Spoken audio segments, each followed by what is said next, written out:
سورۃ البقرہ کی آیت نمبر 283۔ الحمدللہ وکفی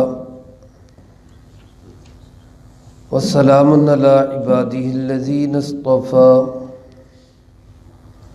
خصوصا علی سید الرسل وخاتم الانبیاء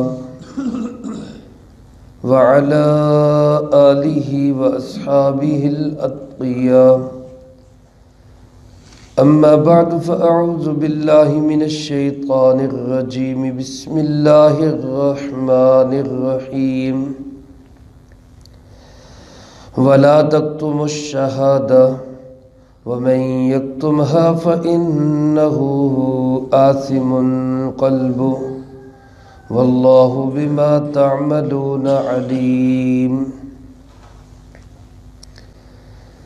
ولا تکتموا الشہادہ، اور گواہی کو چھپاؤ مت، ومن یکتمها، جو کوئی گواہی کو چھپائے گا، فإنه آثم قلبه، کوئی شک نہیں کہ اس کا دل گناہ گار ہے، واللہ بما تعملون علیم، اور اللہ رب العالمین تمہارے ہر عمل کو جاننے والے ہیں۔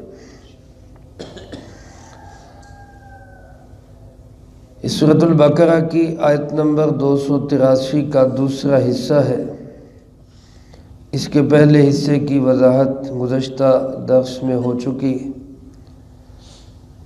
اس رکوع میں جس کی 2 آیات ہیں، اللہ رب العالمین نے ادھار معاملے کے اندر 3 ہدایات ارشاد فرمائی ہے۔ جب کبھی کسی نے کسی کے ساتھ کوئی ادھار کا معاملہ کرنا ہو تو اللہ رب العالمین کی طرف سے اس کے لیے ایسی 3 ہدایات ہیں کہ اگر آج ان ہدایات پر عمل ہو تو ہمارے بہت سارے مسائل اور جھگڑے اسی سے حل ہو جاتے ہیں اور ختم ہو جاتے ہیں۔ پہلی ہدایت اس سلسلے میں یہ ہے کہ جو بھی ادھار کا معاملہ ہو اس کو لکھ لیا کرو، اور دوسری ہدایت اس سلسلے میں یہ آئی کہ اس کے گواہ بنا لیا کرو، اور تیسری ہدایت یہ آئی کہ اگر دونوں صورتیں نہ ہو سکے تو رہن رکھ لیا کرو، کوئی چیز گروی رکھ کے پھر ادھار لیا دیا کرو۔ اور اسی ضمن میں بہت سارے مسائل بھی اللہ رب العالمین نے یہاں ارشاد فرمائے۔ مثلا ایک تو یہی مسئلہ آیا کہ کاتب کو اور گواہ کو نقصان نہ پہنچایا جائے۔ کاتب اور گواہ کو بھی چاہیے کہ جب ان سے لکھنے کے لیے یا گواہی دینے کے لیے کہا جائے تو وہ بھی گواہی دینے کے لیے تیار ہو جائیں، اس پہ وہ حد سے زیادہ خرچہ یا معاوضہ نہ مانگے۔ آخر میں اللہ رب العالمین نے اسی گواہی کے متعلق ہی مزید وضاحت کرتے ہوئے یہ ارشاد فرمایا کہ وَلَا تَكْتُمُوا الشَّهَادَةَ، گواہی کو چھپایا نہ کرو، کیونکہ جو گواہی کو چھپاتا ہے اس کا دل گناہ گار ہوتا ہے۔ میرے محترم دوستو، جس طرح جھوٹی گواہی دینا یہ ایک کبیرہ گناہ ہے، صحیح حدیث میں آتا ہے آپ صلی اللہ علیہ وآلہ وسلم نے بڑے بڑے کبیرہ گناہوں کے اندر اس جھوٹی گواہی کو بھی شامل کیا ہے۔ کسی کے بھی حق میں یا کسی کے خلاف جھوٹی گواہی دینا یہ کبیرہ گناہ ہے۔ جس طرح جھوٹی گواہی دینا کبیرہ گناہ ہے، اسی طرح سچی گواہی کو چھپانا بھی گناہ ہے۔ کسی بندے کو صحیح حقیقت کا علم ہے، حقیقت حال سے واقف ہے، اب وہ صرف اس لیے چپ کر جاتا ہے کہ میں کچھ کہوں گا تو خواہ میری دشمنی پڑ جائے گی یا میرے خلاف ہو جائیں گے، تو ایسے سچے گواہ کی گواہی کا چھپانا بھی یہ بھی گناہ ہے۔ اللہ پاک نے اس سے منع کیا کہ ایسا نہ کیا کرو، جس معاملے میں تمہیں پتہ ہو کہ یہ حقیقت ہے تو صحیح گواہی کو ادا کیا کرو، اس پہ پردے نہ ڈالا کرو۔ میرے محترم دوستو، آج کل کے ماحول میں اس کا تعلق ووٹ کے ساتھ بھی ہے۔ قرآن کریم کی آیت میں تو اس کا تعلق صرف ایک ادھار کے معاملے کے ساتھ ہے، لیکن جب قرآن کریم کا حکم آتا ہے تو وہ کسی ایک کام کے لیے نہیں بلکہ عمومی طور پر وہ حکم ہوتا ہے۔ کسی بھی معاملے میں گواہی کا چھپانا یہ درست نہیں ہے۔ علماء نے ووٹ کی بھی 3 حیثیتیں لکھی ہیں۔ ایک حیثیت سے تو ووٹ ایک رائے ہے اور رائے کا اظہار صحیح ہونا چاہیے۔ دوسری حیثیت سے ووٹ کی حیثیت ایک گواہی کی حیثیت ہے کہ میں گواہی دیتا ہوں کہ یہ بندہ جس کام کے لیے یہ امیدوار ہے یہ اس کا اہل ہے۔ اور تیسری حیثیت سے ووٹ کی جو حیثیت ہے وہ وکالت کی ہے کہ یہ بندہ جس کو جو امیدوار ہے جس کو میں ووٹ دے رہا ہوں اس کو میں اپنا وکیل اور نمائندہ بنا رہا ہوں۔ ان تینوں حیثیتوں سے ہمیں اس بات کے دیکھنے کی ضرورت ہے کہ جس کے حق میں میں اپنا ووٹ پوسٹ کر رہا ہوں، ووٹ ادا کر رہا ہوں، آیا وہ اس کا اہل بھی ہے یا نہیں۔ اگر اسی ایک گواہی کی میں بات کرنا چاہوں گا، اگر ہم لوگ یہ سوچیں کہ جناب ہم ووٹ نہیں دیں گے تو اس کا مطلب یہ ہے کہ ہم گواہی کو چھپا رہے ہیں، ہم اپنی گواہی ادا نہیں کر رہے، ہم گواہی پہ پردہ ڈال رہے ہیں۔ لہٰذا ہمیں اس ووٹ کے حق کو بھی استعمال کرنا چاہیے۔ یہاں بعض لوگ آ کر یہ سوال کرتے ہیں کہ جی جمہوریت کہاں اسلام میں ہے؟ تو میرے عزیز دوستو یہ بات ذہن میں رکھیں، ہمارے وطن عزیز ملک پاکستان کا نام ہے اسلامی جمہوریہ پاکستان، یعنی یہاں پر جو نظام چلے گا وہ جمہوری نظام ہوگا۔ باقی ملکوں کی اور اس کی جمہوریت میں تھوڑا سا فرق ہے، یہاں پر جمہوریت سے پہلے لفظ اسلام بھی ہے، وہ بھی الحمدللہ ہمارے علماء کرام کی کوششوں سے۔ اس لیے یہاں پر یہ بات طے ہے کہ جو بھی جمہوری قانون بنے گا وہ اسلام کے تحت بنے گا، اسلام کے خلاف نہیں بن سکتا۔ لیکن یہ بھی تب تک ہے جب تک اس قانون کو بھی بدل نہیں دیا جاتا۔ آوازیں اٹھتی ہیں کہ جناب اس کا نام اسلامی نہیں ہونا چاہیے بلکہ یہاں پر چونکہ اقلیتیں بھی رہتی ہیں، ہندو بھی ہیں، عیسائی بھی ہیں، لہذا اس ملک کا نام عوامی جمہوریہ پاکستان ہونا چاہیے۔ لیکن اللہ کے فضل و کرم سے ایسی آراء کو دبانے کے لیے بھی اور اس کا مقابلہ کرنے کے لیے بھی علماء کرام اپنی محدود اور قلیل تعداد کے ساتھ اس کا مقابلہ کرتے ہیں۔ ہمارے ملک کا آئین اور قانون ہے کہ صدر اور وزیر اعظم کا مسلمان ہونا ضروری ہے۔ اس پہ بھی لوگوں کو بڑی مرچیں لگتی ہیں اور چین بجبی ہوتے ہیں، وہ کہتے ہیں جی اس کو بھی ختم ہونا چاہیے۔ لہٰذا کوئی بھی جو ہے ہندو ہو، عیسائی ہو، سکھ ہو، اور اصل دروازہ کھولنا چاہتے ہیں مرزائیت کے لیے کہ کوئی بھی جو ہے وہ صدر اور وزیر بن سکتا ہے۔ الحمدللہ اس کا مقابلہ بھی علماء کرام ہی کرتے ہیں۔ میرے محترم دوستو، اسی طرح ناموس رسالت صلی اللہ علیہ وسلم کے قانون کو تبدیل کرنے کی باتیں آتی ہیں، ختم نبوت کی شک کو ختم کرنے کی باتیں آتی ہیں۔ تو یہ جو ساری چیزیں ہیں یہ کہاں پہ بنتی ہیں؟ اس کے بننے کے لیے ایک پارلیمنٹ ہے، ایک نظام ہے۔ اب ہم کہیں جی ہمارا اس نظام سے کوئی تعلق نہیں، ہمارا اس نظام سے کوئی واسطہ نہیں، تو پھر وہاں جو لوگ جائیں گے وہ جو کریں گے وہ پھر ہمیں ماننا پڑے گا، اس کا پھر ہم انکار نہیں کر سکتے۔ یہاں پر جو نظام چل رہا ہے یہ اسلام نہیں ہے، لیکن اسلام کی ضرورت ہے۔ اگر ہم اس نظام سے کٹ آف ہو جاتے ہیں تو پھر تو جو لوگ بے دین، لا مذہب، ملحد اور جس قسم کے لوگ وہاں پہ ہوں گے وہ تو پھر اپنی منمانی قانون سازیاں کریں گے، تو پھر ہم روئیں گے، پھر ہم چلائیں گے۔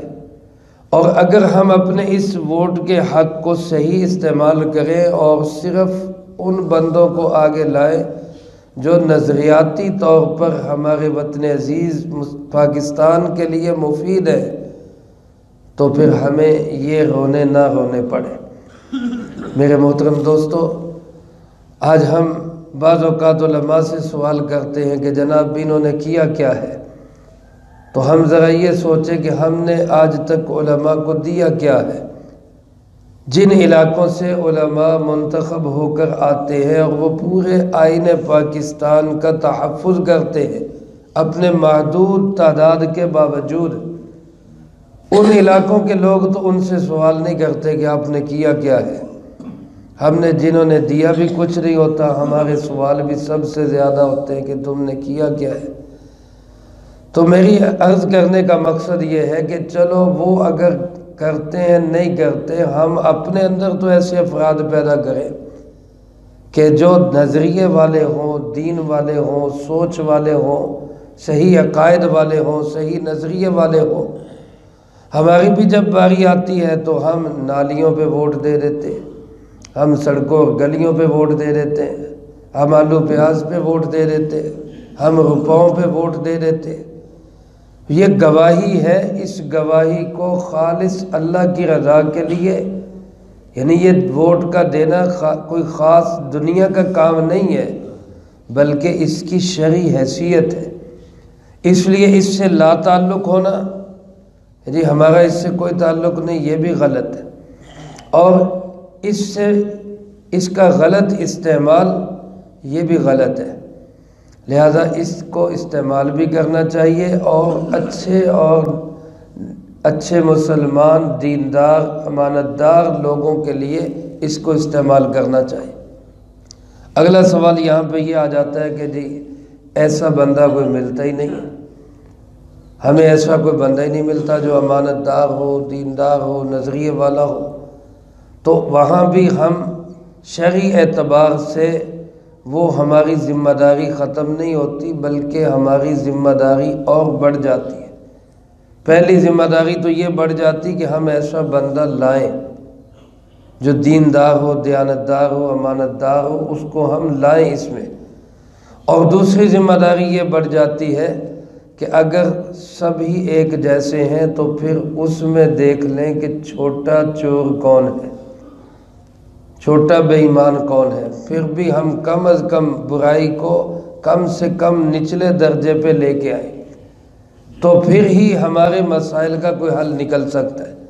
ورنہ میرے عزیز دوستو 70، 72، 75 سال ہو گئے ہمیں یوں ہی روتے ہوئے، اور آنے والے انتخابات میں بھی اگر ہم نے اسی چیز کو مد نظر رکھ کے فیصلہ کیا کہ ہمیں پیسے کون دیتا ہے یا ہماری گلی کون بناتا ہے، ہمارا جو ہے وہ گٹر کا مسئلہ کون حل کرواتا ہے، تو پھر ایسے ہی لوگ آگے آئیں گے اور پھر جو قانون سازیاں وہ کریں گے اس سب کے ہم بھی ذمہ دار ہوں گے۔ اس لیے مجھے آپ کو اس گواہی کو بھی نہ تو چھپانا چاہیے اور نہ ہی غلط استعمال کرنا چاہیے۔ اللہ رب العالمین کے حکم کا مقصد یہی ہے کہ جس کو جو گواہی معلوم ہو وہ اس کو چھپائے نہ، جو کوئی چھپائے گا فَإِنَّهُ آثِمٌ قَلْبُهُ، اس کا دل گناہ گار ہوگا۔ یہاں دل کو خاص طور پہ اس لیے فرمایا کہ جب دل گناہ گار ہوتا ہے تو پھر سارا جسم ہی گناہ گار ہو جاتا ہے۔ ایک حدیث مبارک میں سرکار دو عالم صلی اللہ علیہ وآلہ وسلم نے ارشاد فرمایا الا ان فی الجسد مضغہ، فرمایا غور سے سنو، جسم میں ایک گوشت کا ایسا لوتھڑا ہے، خون کا ایک ایسا لوتھڑا ہے، اذا صلحت صلح الجسد کلہ، جب وہ درست ہو جاتا ہے تو پورا جسم درست ہو جاتا ہے، وَإِذَا فَسَدَتْ فَسَدَ الْجَسَدُ كُلُّهُ، اور جب وہ خراب ہو جاتا ہے تو پھر پورا جسم خراب ہو جاتا ہے۔ اور 3 دفعہ آپ نے ارشاد فرمایا الا وہی القلب، الا وہی القلب، الا وہی القلب، غور سے سنو وہ دل ہے، غور سے سنو وہ دل ہے، غور سے سنو، وہ دل ہے۔ اس لیے دلوں پر محنت کی آج زیادہ ضرورت ہے بنسبت اس کے کہ انسان اپنے جسموں پر محنت کرے۔ جب انسان کا اندر ٹھیک ہوگا، دل ٹھیک ہوگا، اور دل نیک اور پرہیزگار اور دیانتدار ہوگا، تو پھر کائنات کی کوئی چیز اس کو خراب نہیں کر سکتی۔ اور جب دل ہی خراب ہے تو پھر میرے عزیز دوستو، سینکڑوں پیرے بٹھا دیں، لاکھوں اس پہ کیمرے لگا دیں، دل خراب ہے تو انسان بے ایمانی سے باز نہیں آ سکتا۔ اور اسی لیے شاید اللہ رب العالمین نے جہاں سزا کا ذکر کیا ہے وہاں یہ فرمایا التی تطلع علی الافئدہ، جہنم کی آگ ایسی ہے جو سیدھی دل پہ اثر کرتی ہے۔ دنیا میں خدا نہ خواستہ کسی کو آگ لگے تو پہلے جسم جلے گا، چمڑی جلے گی، گوشت جلے گا، پس ہڈیاں جلیں گی، پھر کہیں جا کے اندر دل کی باری آئے گی۔ لیکن جہنم کی آگ میں اللہ نے ایسی خاصیت رکھی ہے کہ وہ جسم سے پہلے دل کو جلاتی ہے، دل کو ساڑتی ہے، اس لیے کہ دل ہی اصل مجرم ہے۔ لہٰذا اپنے دلوں کو پاک اور صاف کرنے کی ضرورت ہے۔ اچھے ماحول میں بھی بیٹھیں، اچھے لوگوں سے بھی تعلق بنائیں، اچھے لوگوں کو بھی منتخب کریں۔ اللہ کرے ہمارے وطن عزیز ملک پاکستان کی آنے والے انتخابات میں اللہ ہمیں اچھی اور نئی قیادت نصیب فرما دے۔ اللہ رب العالمین ارشاد فرماتے ہیں واللہ بما تعملون علیم، تم جو عمل کرتے ہو تمہارے ہر عمل کو جاننے والا کون ہے؟ اللہ ہے۔ لہذا ہر قدم اٹھانے سے پہلے اللہ کو سامنے رکھ کے قدم اٹھاؤ۔ اللہ پاک مجھے آپ کو سب کو ان مسائل کو سمجھنے کی، ان کو زندگی میں لانے کی اور دوسروں تک پہنچانے کی توفیق عطا فرمائے۔ اللہم انت السلام ومنک السلام، تبارکت ربنا وتعالیت یا ذا الجلال والاکرام۔ اللہم اعنا علی ذکرک وشکرک وحسن عبادتک۔ اللہم احسن عاقبتنا فی الامور کلہا واجرنا من خزی الدنیا وعذاب الآخرہ۔ اللہم باقیتا کباقیت الولید، اللہم استر عوراتنا وآمن روعاتنا۔ اللہم انا نجعلک فی نحورہم ونعوذ بک من شرورہم۔ اللہم اکفنا بحلالک عن حرامک وأغننا بفضلك عمن سواك۔ اللهم اكفنا كل مهم من حيث شئت ومن أين شئت۔ رب اغفر وارحم وأنت خير الراحمين، رب ارحمهما كما ربياني صغيرا۔ اللهم ربنا تقبل منا إنك أنت السميع العليم وتب علينا إنك أنت التواب الرحيم۔